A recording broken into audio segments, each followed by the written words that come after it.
It was supposed to be an easy project for Michael, the kind of job that would pay the bills and give him a much-needed break. A simple renovation, strip away the old, bring in the new. Michael had seen worse, and he'd handled worse. A 20-year veteran in the construction industry, he wasn't fazed by abandoned buildings. He'd worked on everything from historic landmarks to condemned apartment complexes. A factory in a small town was nothing. At least that's what he thought. But from the moment he stepped onto the property, something didn't sit right. The factory had been shut down for decades, its rusted metal walls and broken windows speaking volumes about its long-forgotten history. The air around it felt thick, heavy, like it had absorbed too many secrets over the years. Michael shook it off. He was a professional, after all. His crew arrived, and they immediately set to work, not paying much attention to the eerie silence that hung over the place. The first night, things started to get odd. Michael was in the break room, cleaning his tools, when he heard a loud, echoing step. It sounded like boots hitting concrete. He froze. The only people in the factory were his crew, who were all busy on the upper floors. He shrugged it off as his mind playing tricks. The factory had been empty for so long. Creaks and groans were to be expected. But the next night, the sound came again, clearer, closer. This time, Michael decided to investigate. He walked through the dark, empty hallways, shining his flashlight around. His footsteps echoed in the silence. But when he rounded the corner, he stopped dead in his tracks. The sound had stopped. A chill ran down his spine. No one was there. The hairs on the back of his neck stood up. Maybe it was just the wind, he told himself. But deep down, he knew something wasn't right. Something was in that building with them. Something that didn't want them there. As the days passed, things only got worse. The noises became more frequent: footsteps, faint whispers, the sound of something dragging along the floor. The workers, one by one, began to feel the strange presence. It wasn't just the sounds, it was the feeling of being watched. The oppressive air that seemed to settle on them as soon as the sun dipped below the horizon. John, one of the younger workers, was the first to speak up. He was a hard-nosed guy, the type who didn't scare easily, but even he couldn't ignore the feeling anymore. "I swear I'm hearing things," he said one night, his voice shaking. "Footsteps, whispers, something's out there." Michael gave him a reassuring smile. "It's just an old building, John. Old buildings creak. You're hearing things, that's all." But John wasn't convinced. He had seen something, or rather, someone moving in the shadows. The figure was faint, barely noticeable, but it was there. A man, dressed in old, tattered clothes, his face obscured by a cloud of dust. John couldn't shake the image from his mind. The next night, the figure came again. John was working late, finishing some minor repairs in the storage room when he saw it. The figure stood at the far end of the hallway, staring at him with hollow, lifeless eyes. The flashlight flickered as he tried to shine it on the figure, but it only seemed to make the image more distant, more fleeting. "Hey!" John shouted, his voice echoing in the empty hall. "Who's there?" But the figure didn't answer. Instead, it stepped backward into the darkness and vanished. When John ran down the hallway to investigate, there was no one there. The factory was silent once more. The next morning, John was gone. He had quit, packed up his things, and left in the middle of the night without a word to anyone. Michael didn't blame him. He had heard the stories of the factory's past, the rumors that had circulated around the small town. Some said it was haunted, others claimed it had been the site of a horrific accident. But Michael wasn't one for superstitions. He chalked it up to stress, to the strain of working in a rundown building for too long. But when the others began quitting too, Michael couldn't ignore it any longer. One by one, The crew members started leaving, terrified of the same thing, something that none of them could explain. They spoke in hushed tones of strange occurrences, of the feeling of being followed, watched, hunted. Then, on a cold, rainy night, it happened. A worker named Chris, who had been with the crew since the beginning, vanished without a trace.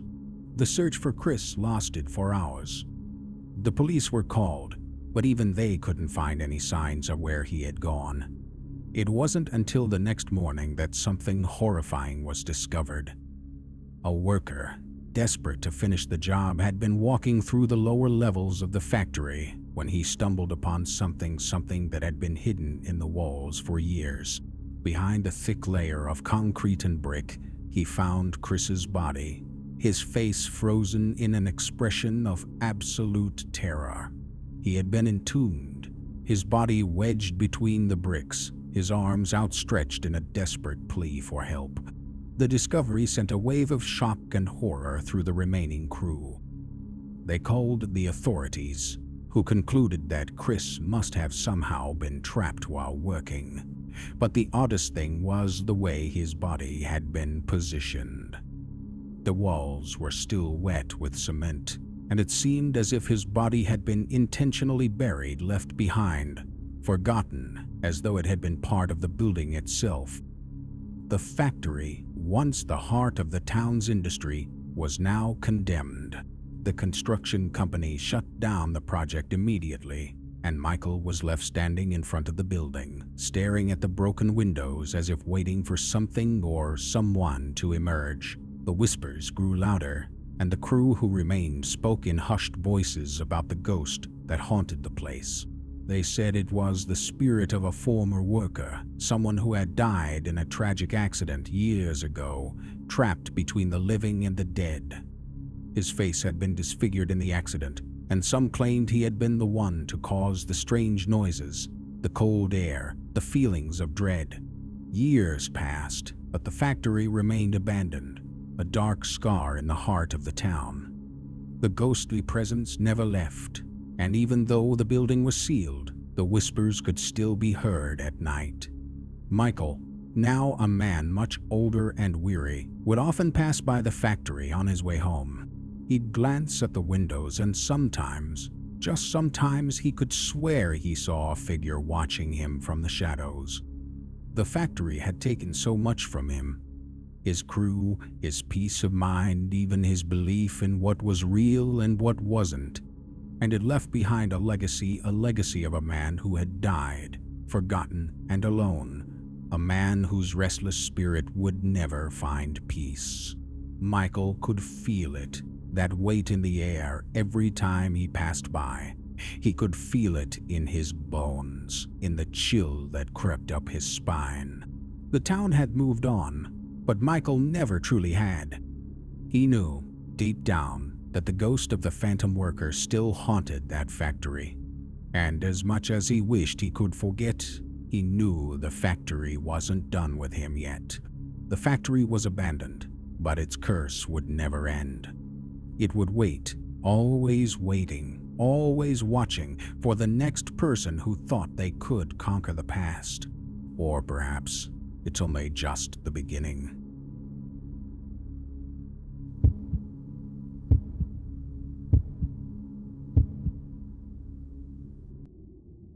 The sun was barely rising as Marcus Daniels, a seasoned foreman, stood in front of the old warehouse.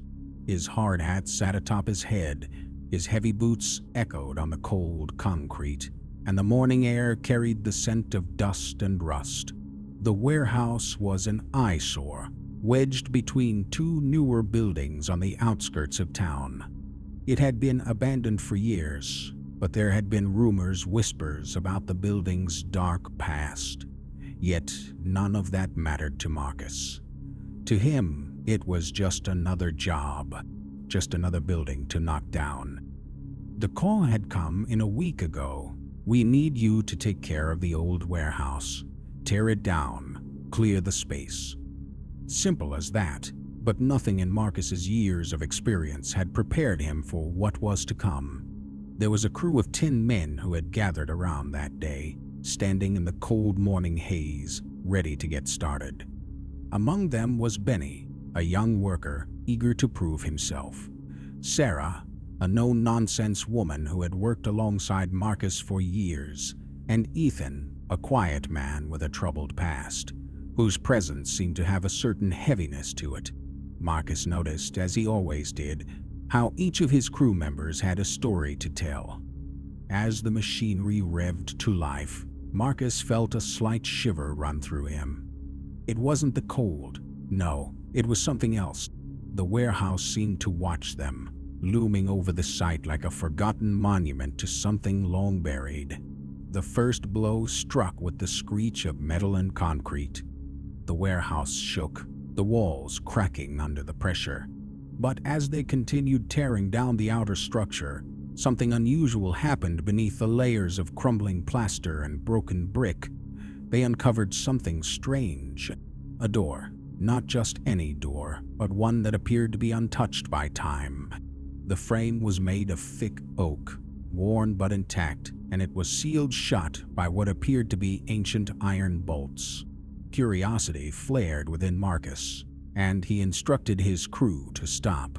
His hands trembled slightly as he studied the door. "What's behind this?" he muttered to no one in particular. Benny, the youngest of the crew, was the first to suggest they open it. "Might be something valuable," he said, eyeing the bolts with a glint of greed. "Could be treasure." Sarah rolled her eyes but was equally intrigued. "Let's get it over with. I've got things to do." With a few quick blows from a sledgehammer, the iron bolts broke apart and the door creaked open, revealing a dimly lit room. A foul, musty smell flooded the air, as though years of decay had been locked inside. Inside the room, there was nothing but dust and cobwebs, and yet something about the atmosphere felt wrong. There, at the center of the room, stood a small pedestal on which lay a thick, leather-bound book. The book was worn, its edges frayed, and its cover seemed to pulse with an eerie energy that neither Marcus nor the others could explain. Inside the room, there was nothing but dust and cobwebs, and yet something about the atmosphere felt wrong. There, at the center of the room, stood a small pedestal on which lay a thick, leather-bound book. The book was worn, its edges frayed, and its cover seemed to pulse with an eerie energy that neither Marcus nor the others could explain. Marcus felt a chill creep up his spine. "Get back," he ordered, but Benny, with his usual recklessness, approached the pedestal. "It's just a book, Marcus," Benny said, brushing away the cobwebs. "What's the harm?" Before anyone could stop him, Benny reached for the book and opened it. The pages crackled with age as they turned. The room grew colder, the air growing thick with an unnatural weight. The words on the pages were written in a language that no one could recognize, but they all felt it, the presence that stirred, a terrible force waking from its long slumber. A gust of wind blew through the room, despite the absence of any open windows. The whispers began then, faint at first, like distant voices calling from the depths of the earth. That night, as the crew gathered for a break, the mood was tense. Benny was quiet, more so than usual, his eyes darting nervously as if he had seen something no one else could. The others joked around, trying to shake off the unsettling feeling, but Marcus couldn't quite shake the sense that something was wrong. The next morning, Marcus arrived early to oversee the demolition. As he entered the site, he noticed that Benny wasn't there. He thought little of it. At first, Benny was a young man, prone to disappearing when he needed to think. But as the hours passed, it became clear that something was off. "Where's Benny?" Sarah asked, wiping sweat from her forehead as she worked. "Don't know," Marcus replied, his voice tight. "He'll turn up." But Benny didn't turn up. By midday, there was still no sign of him. Marcus's patience was wearing thin. But just as he was about to send out a search party, something happened. The ground shook. A low rumble echoed from within the walls of the warehouse, and a sharp, unnatural cry seemed to come from deep inside. The crew froze. "What the hell was that?" Ethan whispered, his face pale. "Something's wrong," Marcus muttered, his heart racing in his chest. He told the crew to gather their things and prepare to leave. But before they could react, the door to the sealed room slammed shut with a deafening bang. The crew ran out of the warehouse, their feet heavy with fear. They stood outside, panting, staring at the building as though it were some kind of monstrous creature ready to swallow them whole. It was only then that they saw Benny again. But it wasn't the Benny they had known. His body was contorted unnaturally, his limbs twisted at impossible angles. His face was pale, his mouth hanging open in an eternal scream that echoed through the air. The crew tried to approach, but the sight of Benny was enough to paralyze them with terror. They could do nothing but stare as his body began to twitch and jerk as though it were being pulled by invisible strings. The next few days were a blur of horror.